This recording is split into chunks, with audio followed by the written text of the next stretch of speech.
뜻이 이루어지이다.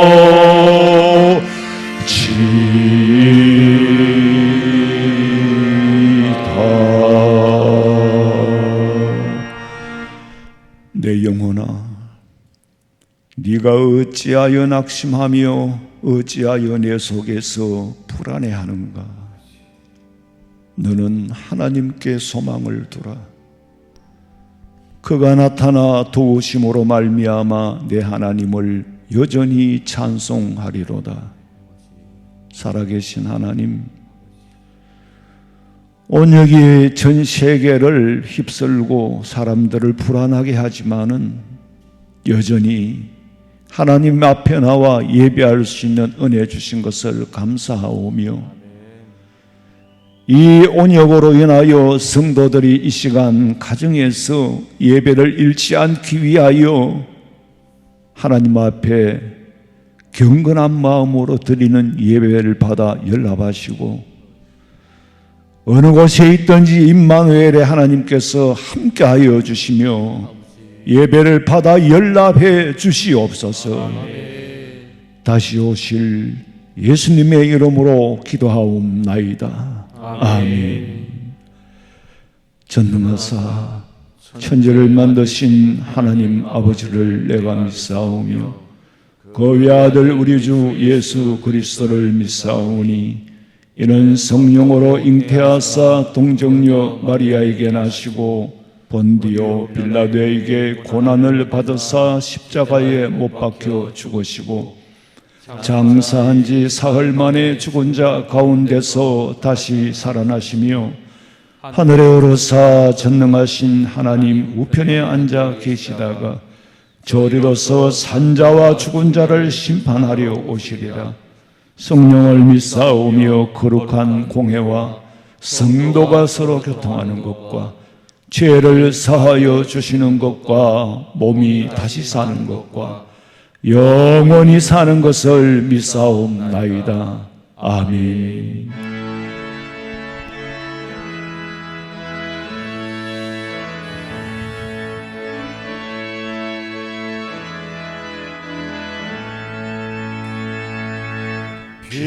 빛나고 높은 보좌와 그 위에 앉으신 주 예수 얼굴 영광이 해같이 빛나네. 해같이 빛나네. 나 이제 생명 있음을 주님의 은혜요. 저 사망 권세 이기니 큰 기쁨 넘치네. 큰 기쁨 넘치네. 아멘.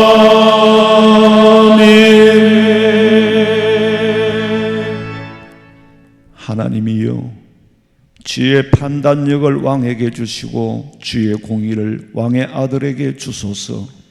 그가 주의 백성을 공의로 재판하며 주의 가난한 자를 정의로 재판하리니, 의로 말미암아 산들이 백성에게 평강을 주며 작은 산들도 그리하리로다. 그가 가난한 백성의 억울함을 풀어주며 궁핍한 자의 자손을 구원하며 압박하는 자를 꺾으리로다. 그들이 해가 있을 동안에도 주를 두려워하며 달이 있을 동안에도 대대로 그리하리로다. 그는 벤 풀 위에 내리는 비같이 땅을 적시는 소낙비같이 내리리니, 모든 왕이 그의 앞에 부복하며 모든 민족이 다 그를 섬기리로다. 아멘.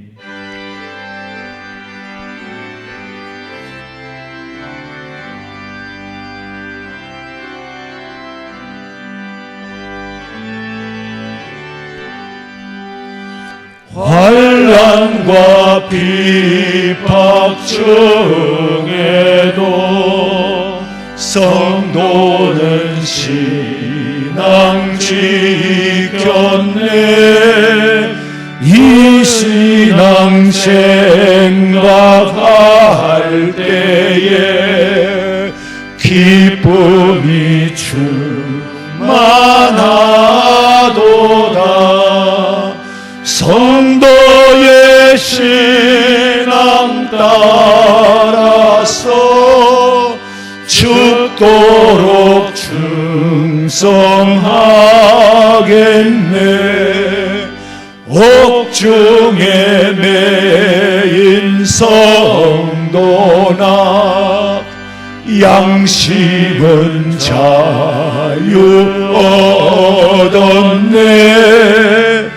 우리도 고난 받으면 죽어도 영광 되도다. 성도의 신앙 따라서 죽도록 충성하겠네. 성도의 신앙 본받아 양심도 사랑하겠네. 인자노노 행실로 이 신앙 전파하리라. 성도의 신앙 따라서 죽도록 충성하겠네.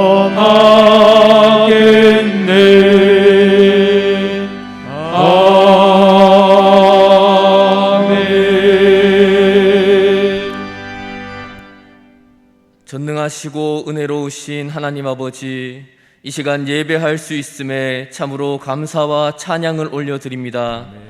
어느 곳에서 어떤 방식으로 예배하든지 예배를 받으시는 분은 오직 하나님 한 분이심을 믿고 온전히 주님께만 영광 돌리는 귀한 예배되게 하여 주시옵소서. 오늘은 추석 연휴로 인하여서 우리의 건강을 지키기 위하여 영상으로 예배를 드립니다. 하오나 각자의 처소에서 예배를 드리지만 함께 모여 드리는 예배와 어찌 비교할 수 있겠습니까? 혹시나 예배를 소홀히 여기지는 않을까? 영상기기가 없거나 잘 만지지 못하여 예배하지 못하지는 않을까? 영상으로 드리는 예배라서 대충 드리지는 않을까?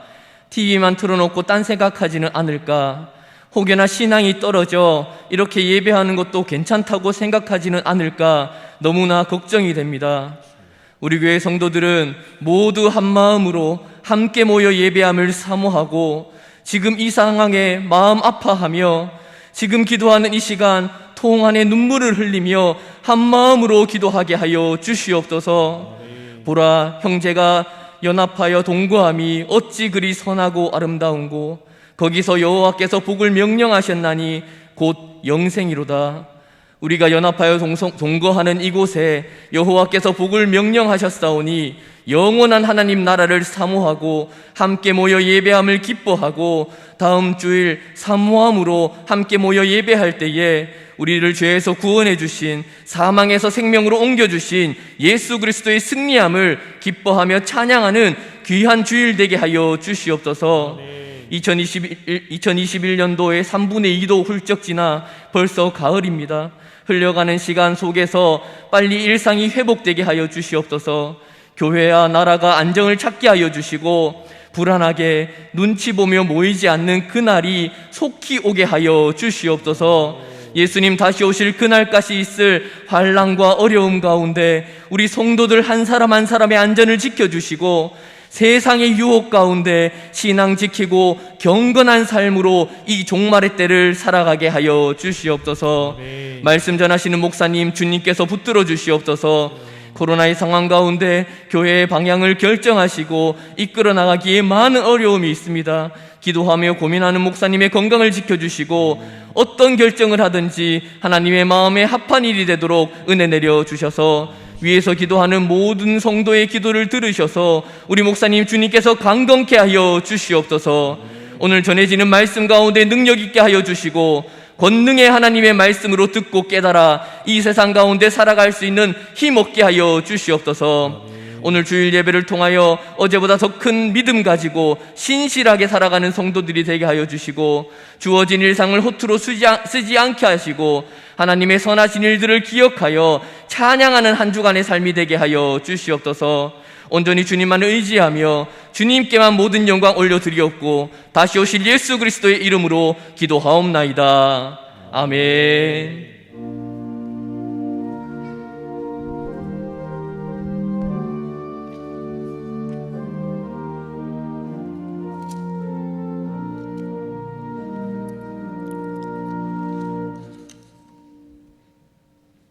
하나님의 말씀은 고린도후서 11장 16절에서 마지막 절까지 보겠습니다. 고린도후서 11장 16절에서 33절 마지막 절까지 제가 봉독해 드리겠습니다. 내가 다시 말하노니 누구든지 나를 어리석은 자로 여기지 말라. 만일 그러하더라도 내가 조금 자랑할 수 있도록 어리석은 자로 받으라. 내가 말하는 것은 주를 따라 하는 말이 아니요 오직 어리석은 자와 같이 기탄 없이 자랑하노라. 여러 사람이 육신을 따라 자랑하니 나도 자랑하겠노라. 너희는 지혜로운 자로서 어리석은 자들을 기쁘게 용납하는구나. 누가 너희를 종으로 삼거나 잡아먹거나 빼앗거나 스스로 높이거나 뺨을 칠지라도 너희가 용납하는도다. 나는 우리가 약한 것 같이 욕되게 말하노라. 그러나 누가 무슨 일에 담대하면 어리석은 말이나마 나도 담대하리라. 그들이 히브리인이냐? 나도 그러하며 그들이 이스라엘인이냐? 나도 그러하며 그들이 아브라함의 후손이냐? 나도 그러하며 그들이 그리스도의 일꾼이냐? 정신없는 말을 하거니와 나는 더욱 그러하도다. 내가 수고를 넘치도록 하고 옥에 갇히기도 하고 더 많이 수고하고 매도 수없이 맞고 여러 번 죽을 뻔하였으니 유대인들에게 40에 하나 감한 매를 5번 맞았으며 3번 태장으로 맞고 1번 돌로 맞고 3번 파선하고 일주야를 깊은 바다에서 지냈으며 여러 번 여행하면서 강의 위험과 강도의 위험과 동족의 위험과 이방인의 위험과 시내의 위험과 광야의 위험과 바다의 위험과 거짓 형제 중의 위험을 당하고 또 수고하고 애쓰며 여러 번 자지 못하고 줄이며 목마르고 여러 번 굶고 춥고 헐벗었노라. 이 외의 일은 고사하고 아직도 날마다 내 속에 눌리는 일이 있으니 곧 모든 교회를 위하여 염려하는 것이라. 누가 약하면 내가 약하지 아니하며 누가 실족하게 되면 내가 애타하지 아니하더냐. 내가 푸덕불 자랑할진대 내가 약한 것을 자랑하리라. 주 예수의 아버지 영원히 찬송하실 하나님이 내가 거짓말 아니하는 것을 아시느니라. 다메섹에서 아레다 왕의 고관이 나를 잡으려고 다메섹 성을 지켰으니 나는 광주리를 타고 들 창문으로 성벽을 내려가 그 손에서 벗어났노라. 아멘. 준비하신 예물 드리겠습니다.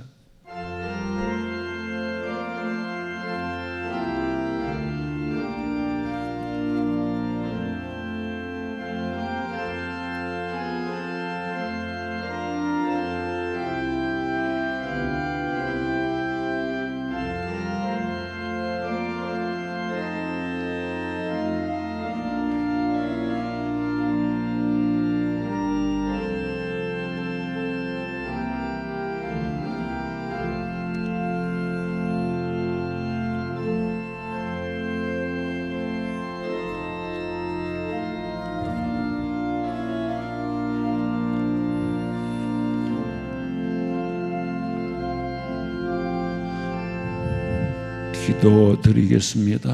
하나님 아버지, 오늘도 예배하며 주님과 소통하며 우리 성도들이 어느 곳에 있든지 심령 속에 성령께서 임재하여 아버지 앞에 온전히 드리며 하나님 앞에 또한 물질도 드립니다.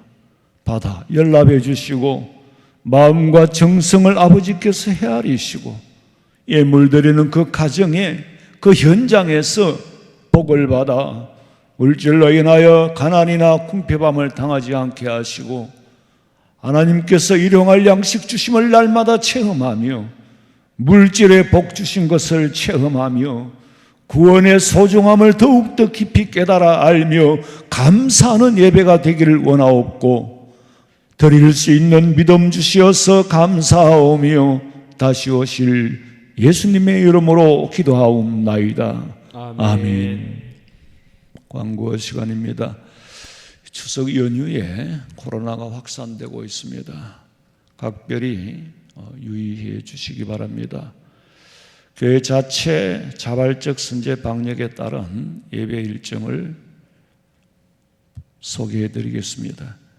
돌아오는 수요 예배는 가정에서 예배하시기 바라며 새벽 기도회는 금요일까지 가정에서 하시고 10월 1일 금요일 철야 기도회는 교회에서 모입니다. 특별한 일이 없으면 교회에서 모이고 만약에 모이지 못할 것 같으면 광고를 드리겠습니다. 다음 주일 3부 예배 후에 정기 재직회로 모입니다. 결혼 예식이 있습니다. 청년 일부의 전계형 양의 결혼 예식이 오는 10월 2일 토요일 오후 2시 라테라스 웨딩에서 거행합니다. 교회 출발은 1시 15분입니다. 위에서 축하해 주시기 바랍니다. 바울은 오늘 본문 말씀에 내가 자랑을 좀 하겠다. 자랑을 하지만은 어리석은 자랑을 하겠다. 어리석으나마 자랑을 하겠다. 자랑이면 자랑이지 무슨 어리석은 자랑이 있겠습니까? 그런데 어리석은 자랑이라는 거, 이게 남들이 푼수라고 생각할 줄로 알고 자랑은 남이 해줘야지 어떻게 자기가 자기를 자랑하느냐, 그런 상황을 바울이 모르는 게 아니에요. 알고 합니다. 그래서 푸득불 누구를 위해서 자랑하느냐? 고린도 교회를 위해서, 고린도 교회 성도들을 위해서 자랑한다. 포고를 했습니다. 자랑이라는 것은 저절로 드러나야지 그게 자랑거리가 되는데 자기 입으로 자랑을 하면은 분수가 되는 줄 몰라서가 아니라 푸득불 자랑할 수밖에 없는 이유가 고린도 교회를 위해서, 그들 성도들을 위해서 내가 내 자랑을 하겠다는 거예요. 당신들이 나를 분수로 취급해도 좋다. 바울이 자랑할 수밖에 없는 이유가 뭡니까? 지금 고린도 교회가 바울을 사도로 인정하지 않고 있어요. 바울의 사도권을 인정하지 않고 있단 말이에요.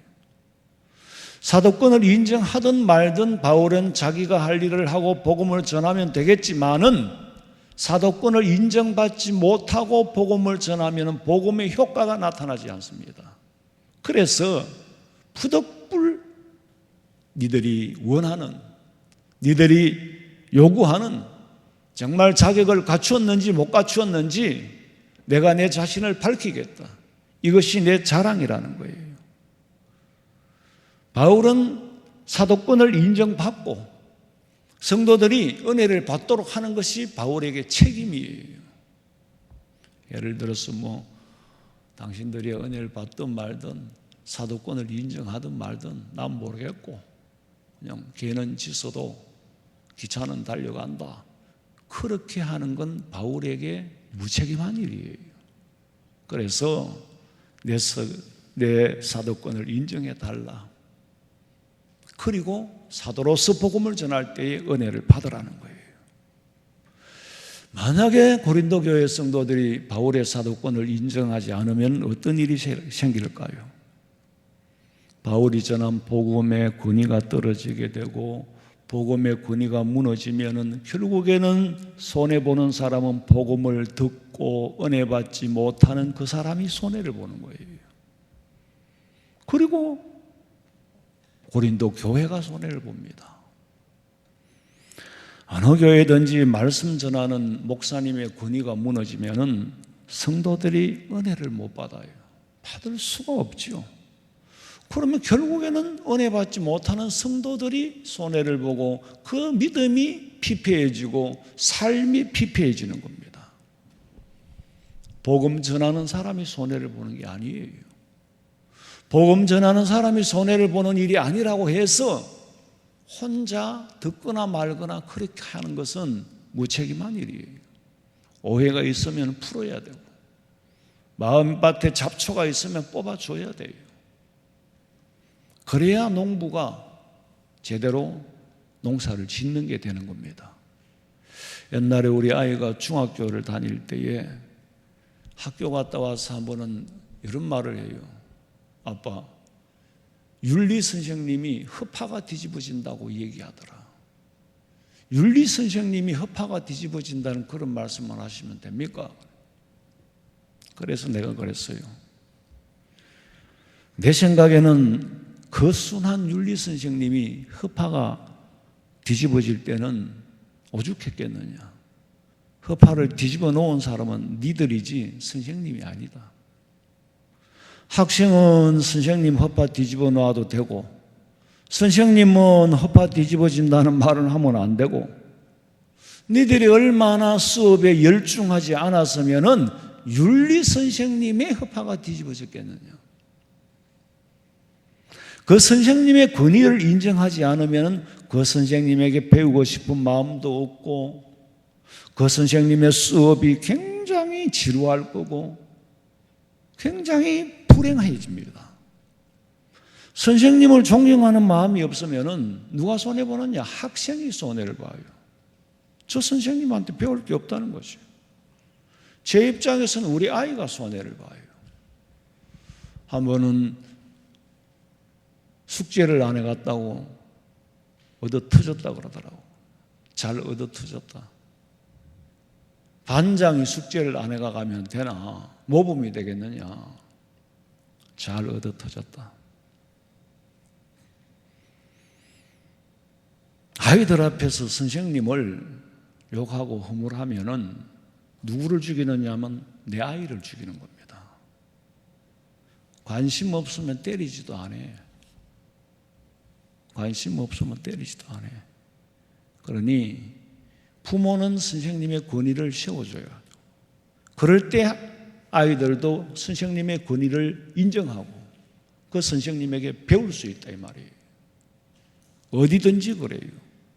그래서 바울이 푸덕불을 자랑하는 이유는 바울에 대한 오해가 너무 많았어. 사도권이 흔들리고 복음 전하는 데 지장이 있는데도 아무도 오해를 풀어주지 않으니까 푸덕불 내 오해는 내가 풀겠다는 거예요. 기다리면 기다릴수록 오해가 깊어지고 성도들의 마음에 불신이 깊어서 선을 넘어버리게 되면 회복하기가 어려워요. 시기를 놓치게 되면 안 되기 때문에 푸덕불 내가 자랑을 한다. 자랑의 목적이 내게 있는 것이 아니라 자랑의 목적이 고린도 교회 성도들에게 있는 거예요. 그들의 믿음을 회복시키기 위해서 고린도 교회 안에 몇 사람의 안티들이 바울의 권위를 무너뜨리고 그러니까 성도들의 믿음이 흔들리고 손해보는 것은 성도들이에요. 그리고 교회예요. 사탄이라는 놈은요, 하나님의 말씀을 순수하게 받아들이지 못하도록 방해하는 방법 중에 가장 효과적인 방법이 뭐냐? 목회자의 권위를 흔들어 놓는 거예요. 그러면 성도들이 은혜를 못 받게 되어 있어요. 사탄의 방해 공작은 어쨌거나 성도들에게 말씀이 맥혀 들어가지 않도록 방해를 합니다. 그러기 위해서는 목회자를 흔드는 거예요. 말씀 전하는 자의 권위를 떨어뜨리는 거예요. 설사 바울이 사도로서의 자격이 모자란다 하더라도 복음은 하나님의 말씀으로 받아들여야 되는데 그렇지 못한 것이 인간 세상의 현실입니다. 누가 전하느냐에 따라서 똑같은 복음이라도 권위가 다르고 받아들이는 자세와 나타나는 결과가 달라지는 거예요. 그게 인간 세상이에요. 그래서 사탄이라는 놈은 인간의 심리를 너무 잘 알고 있잖아요. 부정적인 말을 좋아하고 남의 허물을 말하면 그걸 믿고 참보다 거짓을 믿기를 원하고 안 좋은 일이 일어나는 것, 심리적으로는 남이 안 되는 것, 그걸 원하고 있다는 것 너무나도 잘 알기 때문에 남의 일을 입방아에 찍고 그런 사람을 들어 사용하는 거예요. 안테나가 높은 사람을 들어 사용하는 거예요. 그래서 온 교회에 퍼뜨리는 거예요. 참 가슴이 아프겠죠. 바울의 입장에서. 바울의 심정이 어떤지 저는 충분히 이해합니다. 저도 경험을 했으니까. 성도들에게 인사를 하고 악수를 청해도 외면해 버리는 거. 도대체 저 사람이 왜 저럴까? 나중에 알고 보니까 목사님이 교회 돈을 횡령했다는 거죠. 그러니까 도둑놈으로 보이지. 도둑놈으로 보이니까 은혜를 받겠어요? 그러면 진작 은혜 받을 수 있는 대로 갔어야 해요. 누군가 이 사람의 마음에 구중물을 끼얹은 거예요. 그러니까 바울의 입장에서는 더 이상의 불신을 막기 위해서, 불신에 빠지지 않기 위해서는 막아야 하니까 기다릴 수가 없어요. 푸득불 사도권을 자랑할 수밖에 없는 겁니다. 저는 바울의 심정을 100번 이해를 해요. 당해보지 않은 사람은 모를 거예요. 결국은 바울을 존경하지 못하는 만큼 자기가 불행에 빠집니다. 모세가 이방 여인 쿠스 여인과 결혼을 했을 때에 민수기 12장 1절에 보니까 미리암과 아론이 모세를 비방했다고 그랬어요. 모세의 형님 아론과 누이 미리암이 모세를 비방할 때에 하나님께서 그들을 불러서 하시는 말씀이 12장 8절 봐요. 그와는 내가 대면하여 명백히 말하고 은밀한 말로 하지 아니하노. 그는 또 여호와의 형상을 보거늘 너희가 어찌하여 내 종 모세 비방하기를 두려워하지 아니하느냐. 그리고 12장 9절 봐요. 여호와께서 그들을 향하여 진노하시고 떠나시매 구름이 장막 위에서 떠나갔고 미리암은 나병에 걸려 눈과 같더라. 아론이 미리암을 본즉 나병에 걸렸는지라. 하나님 말씀하시기를 모세하고 나하고는 은밀히 대면하고 은밀한 말을 주고받는 관계다. 그는 또 여호와의 형상을 보거늘. 네가 지난번에 뭐라고 그랬어? 모세하고만 하나님 통하느냐? 나하고도 통하지 않느냐? 그거 너무 막무가내다? 물론 통하지. 그러나 모세는 지도자로서의 나하고 통하는 게 달라. 근데 너희가 어찌하여 내 종, 그래서 하나님의 종, 니들의 종이 아니다. 하나님의 종 모세를 비방하면서도 두려워할 줄 모르느냐? 그리고 진노하시어서 미리암에게 나병이 걸려. 이걸 누가 봤어요? 아론이 보고는 회개를 하지요. 근데 하나님께서 미리암을 나병 들게 해서 격리를 시킨 이유는 모세의 권위와 위상을 무너뜨리면은 이스라엘 백성들이 모세를 어떻게 믿고 따르겠습니까? 말썽을 더 이상 부리지 못하도록 격리를 시켜버리는 거예요. 그리고 이런 징벌이 내리는 것을 눈으로 봐야만이 모세의 권위에 감히 도전하거나 손상을 입히지 않고, 손상을 입히지 않아야만이 이스라엘 백성들이 모세를 따르게 될 것이고, 따라야만이 가나안 땅으로 가게 된단 말이에요. 하나님께서 모세를 특별히 사랑해서가 아니라 이스라엘 백성들을 사랑해서 그들을 건져내게 하신 분도 하나님 모세를 통했고, 앞으로 지도를 해고 인도를 해 나가야 할 분도 모세예요. 모세를 믿지 못하도록 모세의 권위를 땅에 떠뜨리면 누가 모세를 따르겠느냐? 하나님께서는 모세를 민족의 지도자, 공인으로 세웠는데 니들은 형제가 아니라고 해서 사적인 문제로 공인의 권위를 무너뜨리면은 누가 모세를 본받아 따르겠느냐? 출애굽의 상황에서 모세의 권위는 개인적인 문제가 아니에요. 이스라엘 민족이 광야에서 죽고 사느냐의 문제가 지도자 모세에게 달려있다 이 말입니다. 하나님 생각하시기를 이건 대의를 위한 일이 아니다. 큰 뜻을 이루기 위해서 이런 일이 일어나서는 안 된다.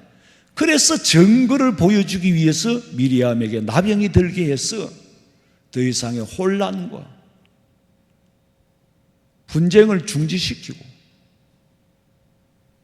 그래서 막으신 거예요. 그래서 나병이 들게 한 거예요.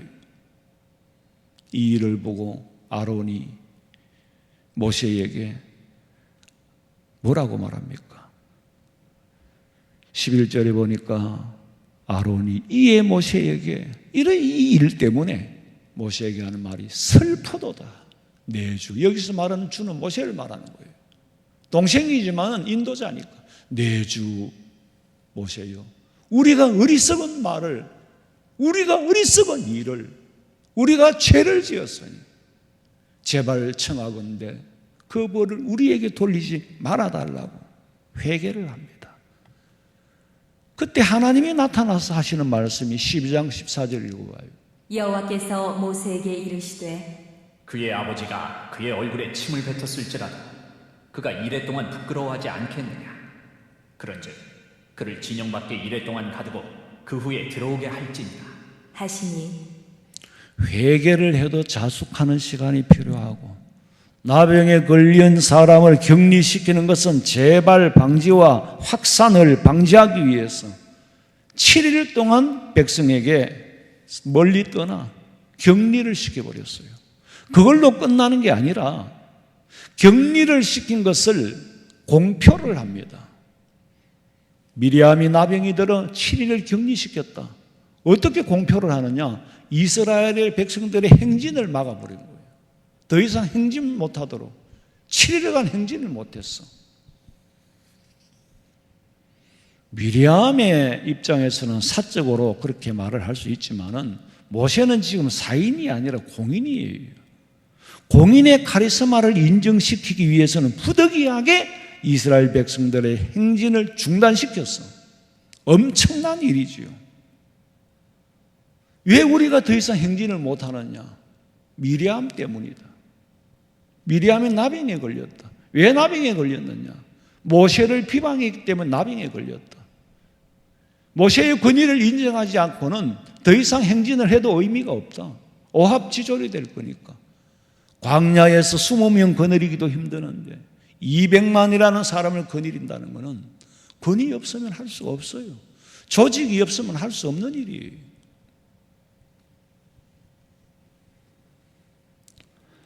교회가 성장하지 못하는 교회의 특징은요, 목회자에게 권위를 실어주지 않습니다. 목회자가 권위가 떨어져 버리면 절대로 교회는 성장할 수가 없어요. 교회를 나오다가 안 나오는 사람도 불신자들, 예수 안 믿는 사람 때문에 안 나오는 게 아니라 교회에 와서 먼저 믿는 사람 때문에 실족하고 교회를 안 나옵니다. 왜 실족하느냐? 교회 와보니까 생각보다 다른 점이 너무 많다는 거예요. 첫째로 목회자의 부족함과 목사님의 허물을 다 듣고 나니까 목사님이 천사의 말을 해도 위선자로 보이고 은혜가 안 되고 마음의 문을 닫아버려요. 그리고 심지어는 반항적인 사람이 되어서 교회를 무너뜨리는 일에 쓰임받기도 합니다. 그럼 누가 손해를 봐요? 당장은 하나님의 교회가 피해를 입고 다음에는 실족을 당한 사람이 피해를 입습니다. 신앙생활을 방황하게 되고 신앙생활에 안정이 안 되면 믿음이 안정이 안 되면 사는 것도 안정이 안 됩니다. 절대로요. 믿음 생활을 방황하면은 사업도 방황하고 자기 삶도 방황하게 돼 있어요. 굉장히 힘들게 살아야 돼요. 그 보상을 누가 해줍니까? 실족하게 만든 사람이 해줄 수 있어요? 못합니다. 결국에는 본인이 손해예요. 사람 때문에 실족당한 분들은 세상에서 산전수전 다 겪은 후에 늙어막해 천부여 의지 없어서 손들고 옵니다. 새신자들을 만나서 얘기해 보면 옛날에 믿었다는 거예요. 언제까지 믿었는데 왜 교회를 안 나오게 됐느냐? 사연이 있지. 누군가가 그를 실족시켰기 때문에. 근데 손해는 누가 봤어? 실족당한 사람이 봤어. 괴로운 인생을 살다가 늙어막해 천부여 의지 없어서 손들고 옵니다. 그 사람의 방황했던 삶을 누가 보상해 줍니까? 아무도 보상해 줄 자가 없어요. 그러나 그 사람을 실족케 하는 자에게는 하나님이 그냥 두지 않습니다. 예수님 말씀하셨잖아요. 그리고 마태복음 11장 6절에 보니까 누구든지 나로 말미암아 실족하지 아니하는 자는 복이 있도다 하시니라. 예수님 때문에 실족하는 자도 있었다는 말이에요. 그러니까 나 때문에 실족하지 마라. 나 때문에 실족하지 않는 사람이 복이 있다. 그런데 예수님 때문에 실족당한 사람도 있었다는 얘기예요. 예수님이 실족을 시킨 게 아니라 왜 실족했느냐? 자기 기대를 채워주지 않으니까 스스로 실족을 하는 거예요. 요한이도 옥에 갇혔을 때 그분이 진짜 예수냐? 진짜 메시아라면 어떻게 나를 가장 먼저 풀어주었어야지. 그런 오해를 하게 되고. 그러나 예수님께서 하시는 말씀이 사람이 사람을 실족시키지 마라. 마태복음 18장 7절. 실족하게 하는 일들이 있음으로 말미암아 세상에 화가 있도다. 실족하게 하는 일이 없을 수는 없으나 실족하게 하는 그 사람에게는 화가 있도다. 실족시킨 미레암에게 나병이 들게 하신 것처럼 실족하게 만든 사람에게는 반드시 책임을 지울 겁니다. 그런데 실족당한 사람의 보상은 아무도 해줄 사람이 없어요. 바울은 오해의 소지를 연장시키는 기간만큼 고린도 교회 혼란이 가중될 것을 알고 막아야 하기 때문에 푸덕불을 자랑할 수밖에 없다. 그것 또한 바울에게 책임이에요. 자랑을 했으라도 교회 혼란을 막아야 하는 것이 바울의 책임이기 때문에 어리석은 것 같으나 내가 자랑을 한다. 바보 소리 들으면서 자랑을 한다. 그러나 사도권이란 권위는 회복해야 한다. 이 사도권이라는 게 성도들과의 관계에서 아주 카리스마적으로 형성이 되어야 돼요. 무슨 말이냐면은 바울 선생님을 우리 고린도 교회에 보내주신 것도 하나님의 은혜예요. 하나님께서 바울에게 미리 많은 연단을 시키고 훈련을 시켜서 우리 고린도에 와서 고린도 교회를 세우고 우리에게 복음을 전거해 주고, 이 바울 선생님은 우리에게 선물이다. 기프트, 선물이라고 받아들여야 그럴 때에 그 사이에서 카리스마가 생기는 거예요. 여러분, 카리스마는 바울이 가지고 있는 게 아니에요. 바울을 높이 존경하는 성도들의 마음에 카리스마가 생기는 것이지 바울이 카리스마를 만들어내는 게 아닙니다. 여러분, 사람들이 보고요, 그분 카리스마가 있다. 카리스마가 있는 분으로 존경하는 사람의 마음에 카리스마가 있는 거지, 그분을 존경하지 않으면 카리스마라는 것은 그분에게 나오는 게 아니고 내 마음에서 나오는 겁니다. 사람들이 뭘 오해를 해요. 그 사람이 카리스마를 갖고 있는 것 같아. 그 사람이 갖고 있는 게 아니라 내 눈에 카리스마가 있어 보인다는 거예요. 왜? 마음에 존경하는 마음이 있으니까, 따르고 싶은 마음이 있으니까, 본받고 싶은 마음이 있을 때에 그분이 하는 말에 내게 카리스마가 생기는 거예요. 나를 변화시키고 내 삶에 영향을 주게 돼 있어요.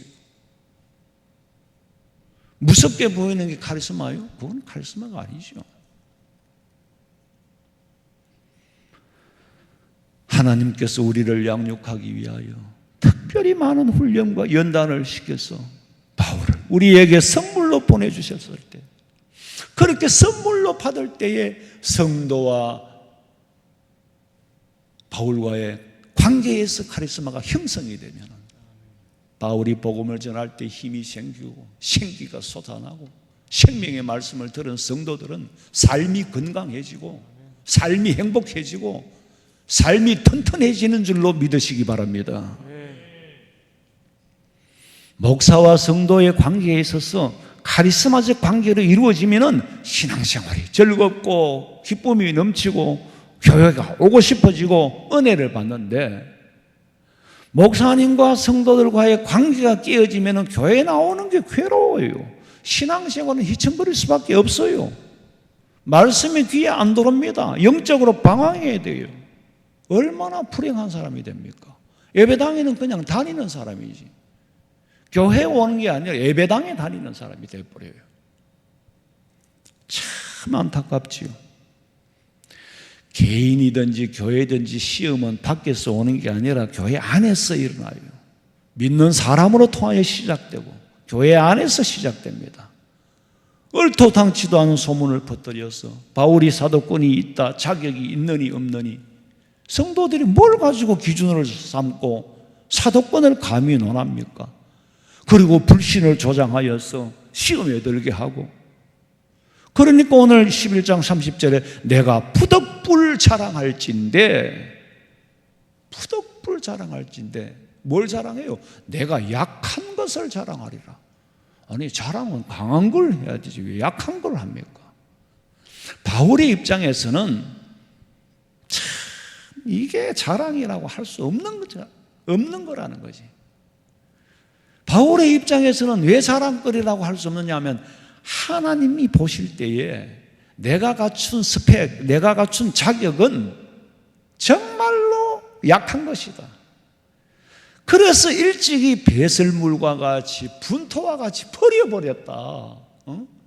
나는 세상 것을 버렸다. 내가 가말리엘, 교법사 가말리엘이 모나생이요, 히브리인 중에 히브리인이요, 율법을 공부한 사람이요, 이런 자격, 이거 나는 벌써 내버리고 없는데 니들은 지금 그걸 요구하고 있잖아. 그게 약한 것을 자랑한다는 거예요. 버린 지 오래된 걸, 사람의 스펙을 끄집어내는 거예요. 왜? 원하는 사람의 수준이 낮으니까. 한동안에 한국교회가 박사님을 원했어요. 목사님을 원하는 게 아니라 박사를 원했어. 왜? 수준이 낮으니까. 한국 교회의 수준이 낮으니까 수준 높은 박사를 원하는 거예요. 수준이 높은 사람은 박사가 필요한 게 아니라 목사님이 필요한데, 내가 수준이 낮으니까 박사학위 가진 사람을 한번 모셔보고 싶다는 거예요. 바울은 그런 거는 분토와 같이 배설물과 같이 버린 지 오래됐는데 지금 사람들이 그걸 원하고 있으니까 내가 부덕불 나도 자랑을 할 수밖에 없다. 내가 니들이 원하는 자격을 맞춰주겠다. 잘 들어봐. 나는 히브리인이다. 이 말은요, 히브리 말을 하는 디아스포라다.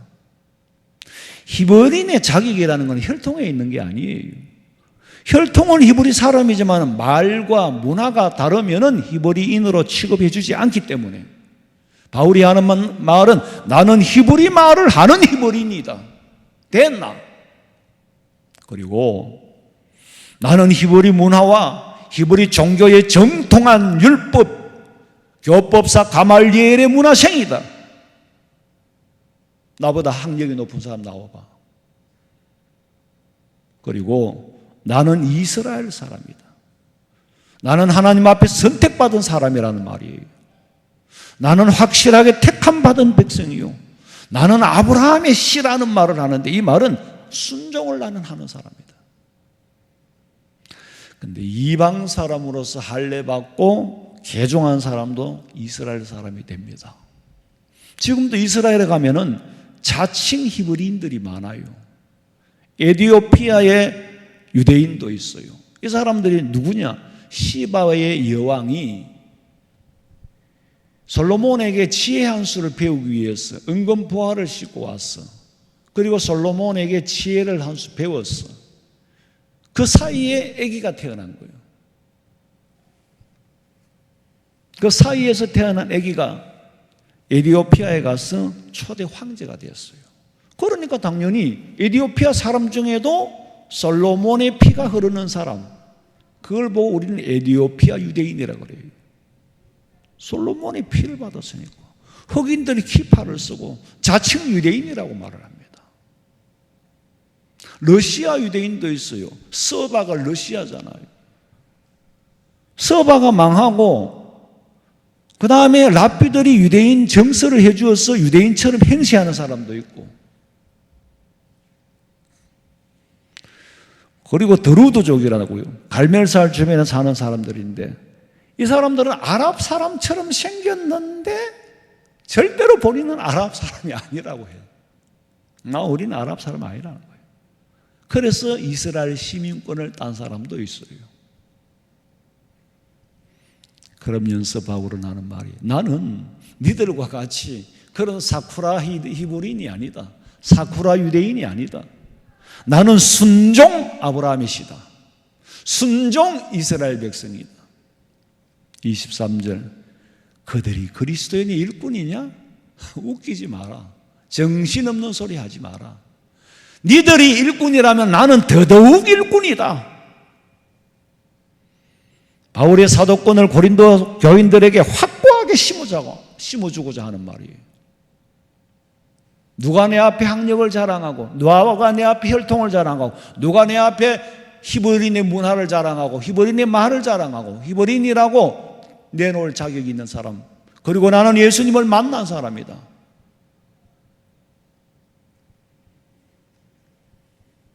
충성심을 평가하는 기준은 고난의 분량입니다. 고난의 분량을 충성심의 기준으로 해요. 주님에 대한 충성심이 없으면 고난을 참을 수가 없거든. 충성의 기준은 곧 그가 당한 박해와 핍박에 비례하는 겁니다. 나만큼 핍박과 나만큼 고난을 당한 사람이 있느냐? 바울은 당당하게 말합니다. 그 다음에는 자원성을 말해요. 자원성이라는 건요, 우리가 예수 믿는 사람이 핍박을 당하고 박해를 받는 것은 자원에서 받는 겁니다. 왜냐하면 예수 안 믿으면 핍박이 없어요. 예수 안 믿으면 박해도 없어요. 예수 믿는 건 우리가 자원에서 믿으니까 박해와 핍박은 자원에서 받는 겁니다. 골로새서 1장 24절, 나는 이제 너희를 위하여 받는 괴로움을 기뻐하고 그리스도의 남은 고난을 그의 몸된 교회를 위하여 내 육체에 채우노라. 바울은 주님과 교회를 위해 고난당하는 것을 기뻐할 만큼 높은 수준의 일꾼이다. 그 다음에 일의 분량을 말하는 거예요. 소가 없으면 양간도 깨끗하겠지만 소를 키우니까 더럽혀지는 거예요. 진짜 일꾼은 수욕을 당해도 참고 충성하기 때문에 오만 가지 나쁜 소리를 다 듣고 오만 가지 오해를 다 받아요. 그런데요, 일을 안 하는 사람은 그런 말을 들을 필요가 없고 그런 말을 해주지도 않습니다. 바꾸고 말하면 나쁜 말 안 듣는 사람, 전혀 들어본 일이 없는 사람은 어쩌면 일을 안 했을 가능성이 많아요. 일 안 하면은 당연히 요거도 뭘 일도 없어요.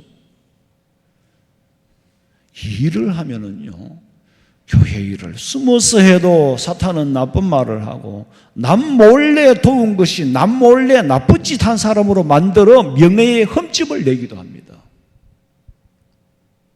세상은 그래요. 참 말 앞뒤 다 잘라버리고 말보다 더 무서운 게 없어요. 다음에는 일의 영역 때문에 생기는 겁니다. 바울이요, 참 깊은 산골에 처박혀 있으면 누가 그를 핍박하겠습니까? 누가 그를 중상모략을 하겠습니까? 일의 영역이 커지면은 당연히 박해도, 핍박도, 욕도, 오해도 많이 받게 되어 있어요. 바울이 한 군데에 머물러 있었으면 안 받아도 될 걸 온 소아시아를 누비고 다니니까 문제가 생긴 거예요. 그러나 일의 영역은 넓어져야 합니다. 예수님께서도요, 복음 전하지 않으시고 나사렛에 계시든지 갈릴리에 계시든지 한 곳에 머물러 계셨다면은 십자가를 져야 할 이유가 없어요. 메시아라는 사실을 선포하지 않았다면은 십자가에 죽을 이유가 없다고.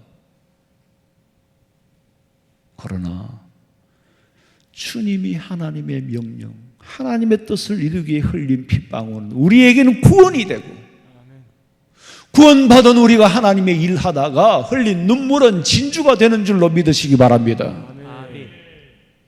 바울은 조목조목이 말하기를 수고를 넘치게 했다. 자기 수고를 자랑하는 거예요. 명예와 훈장은 수고한 바에 대하여 주는 거고, 상은 수고를 평가해서 주는 겁니다.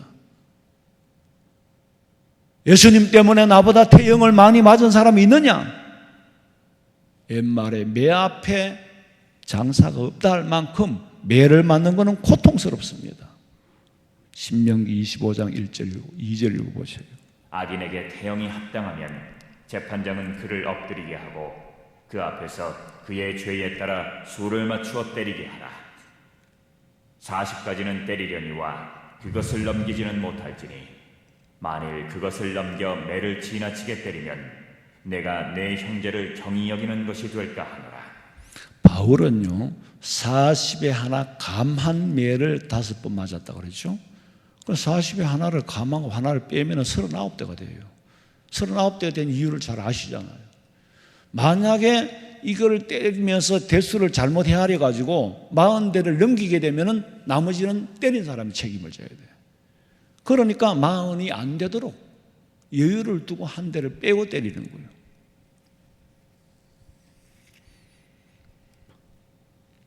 갈라디아서 6장 17절에 보니까 이후로는 누구든지 나를 괴롭게 하지 말라. 내가 내 몸에 예수의 흔적을 지니고 있노라. 내가 예수의 이름을 위하여서 맞을 만큼 맞았다. 더 이상 나를 괴롭히지 마라. 내 몸의 흔적이 상처가 많다. 그리고 여행 중에 당한 고난이 얼마나 위험한가. 고린도후서 11장 26절 읽어봐요. 여러 번 여행하면서 강의 위험과 강도의 위험과 동족의 위험과 이방인의 위험과 친해의 위험과 광야의 위험과 바다의 위험과 거짓 형제 중의 위험을 당하고 또 수고하며 애쓰고 여러 번 자지 못하고 줄이며 목마르고 여러 번 굶고 춥고 헐벗었노라. 이렇게 주를 위하여 고난을 당했고, 고난은 충성이에요. 충성심이 없고 믿음이 없고 복음 전할 수 없는 확신이 없는 사람이면은 이런 고난을 당해내겠느냐? 그러니까 나는 사도권이 있다. 내 사도권을 인정해라. 그것뿐 아니라 11장 28절에 이 외의 일은 고사하고 차지하고도 지금도, 과거는 차지하고 지금도 내 속에 눌리는 일이 있으니, 눌리는 일이 뭐예요? 마음을 억누르고 있다는 거예요. 지금 눌리고 있다는 거예요. 뭐 때문에? 모든 교회를 위하여 염려하는 것이라.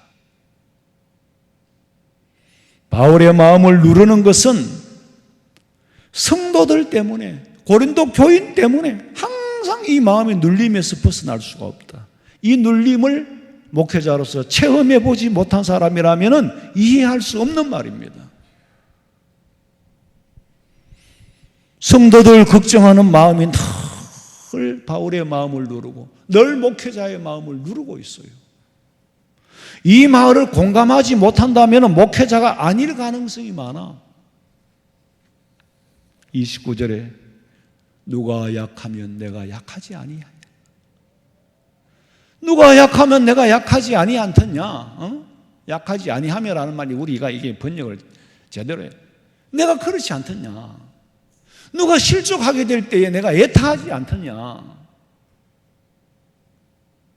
성도들이 약해지면 내 마음도 약해지고 성도들이 실족하면 내 마음도 애가 탄다. 왜? 내 자아가 성도들에게까지 확장이 되어 있으니까 성도들의 아픔은 내 아픔으로 공감 피로를 느끼게 되고, 성도들의 고통은 내 고통으로 공감 피로를 느끼게 되고, 그러니 나는 지금도 눌리고 있다, 마음에. 왜? 걱정이 끊어지지 않고 있다는 거죠. 눌림을 안고 산다. 눌림을 경험해보지 못한 사람은 눌림이 뭔지 공감도 못할 거고 동감도 못할 거예요. 목회자는 성도들의 숫자만큼 아픔이 많아요. 숫자만큼 걱정과 염려의 종류도 많아집니다. 성도들의 아픔에 목회자의 마음이 애타하지도 않고 아프지 않다면 참 목회자가 아니든지 아니면 그 사람이 양이 아니든지 둘 중에 하나일 거예요. 주무시지 마세요. 하나님께서 주시는 믿음의 담력으로 일하기 위해서는 내가 약해질 때 강하게 쓰시는 거예요. 디모데후서 4장 7절부터 읽어보세요. 나는 선한 싸움을 싸우고 나의 달려갈 길을 마치고 믿음을 지켰으니 이제 후로는 나를 위하여 의의 면류관이 예비되었으므로 주 곧 의로우신 재판장이 그날에 내게 주실 것이며 내게만 아니라 주의 나타나심을 사모하는 모든 자에게 돕니다.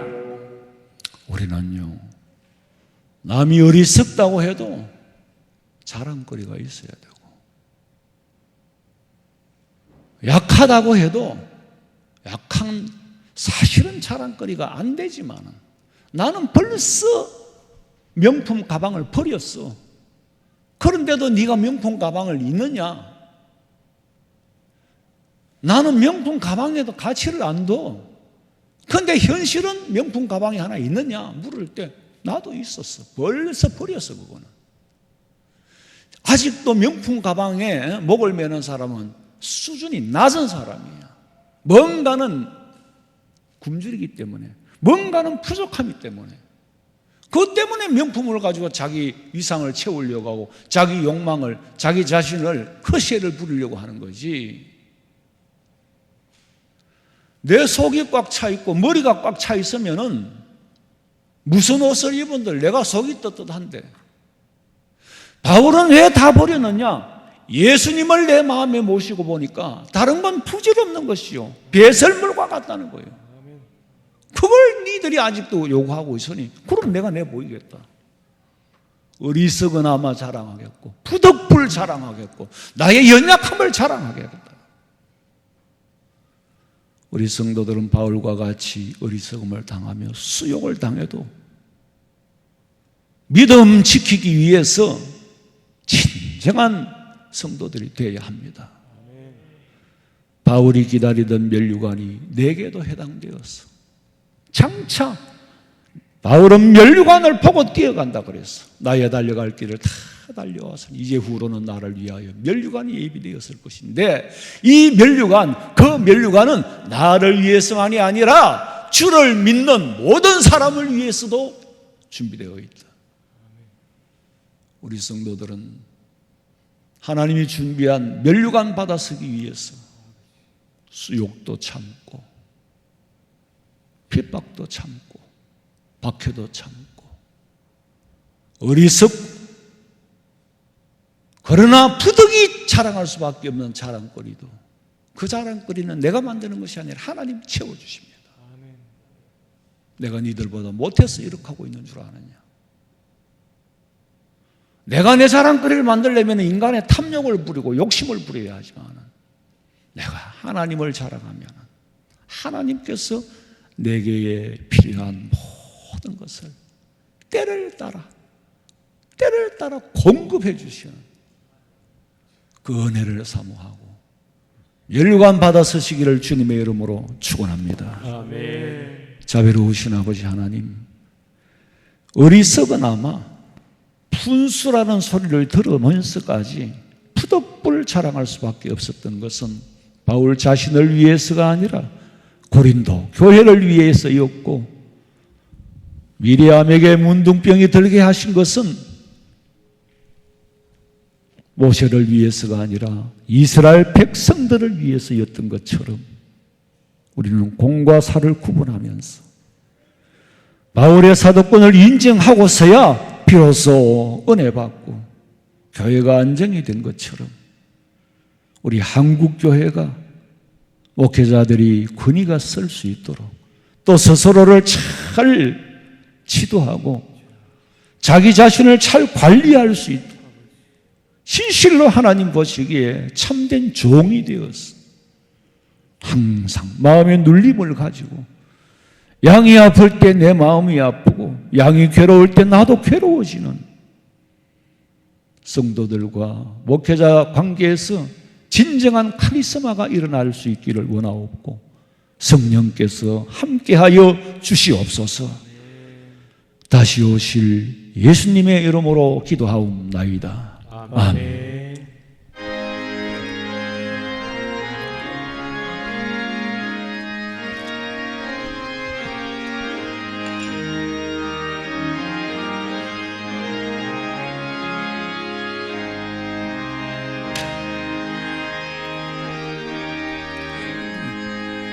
내 갈 길 멀고 밤은 깊은데 이때 신주 저 본향 집을 향해 가는 길 비추소서. 내 가는 길 알지 못하나 한 걸음씩 늘 인도하소서. 이전에 방탕하게 지낼 때 교만하여 맘대로 고집하던 이제인 사소서. 내 지언제 다 기억마시고 주 뜻대로 늘 인도하소서. 이전에 나를 인도하신 주 장래에도 내 앞에 험산 줄령 만날 때에 도우소서. 밤 지나고 저 밝은 아침에 기쁨으로 내 주를 만나리.